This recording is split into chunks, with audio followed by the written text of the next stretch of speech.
Hello, I'm Bruno Sarda. I'm a professor of practice at Arizona State University in the School of Sustainability. And today I want to talk to you about a program we've developed called the Sustainability Opportunity.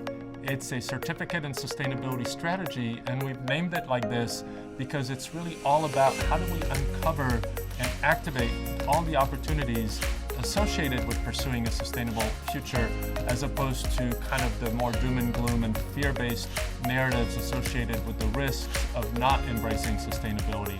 So this is all about learning from organizations that have had a lot of success in the last few years, really advancing sustainability as a strategic platform, as a success and innovation platform for their organizations, be they cities, businesses, social enterprises. The faculty would be certainly myself, but also other professionals who have been there and done the work in practice in the field, and who also have a foot in academia. So great blend. This will take place at ASU's Tempe Campus. Join us, sign up early. We expect it to be a great event. And for any more information, you can email sustainabilityskills@asu.edu. Thanks.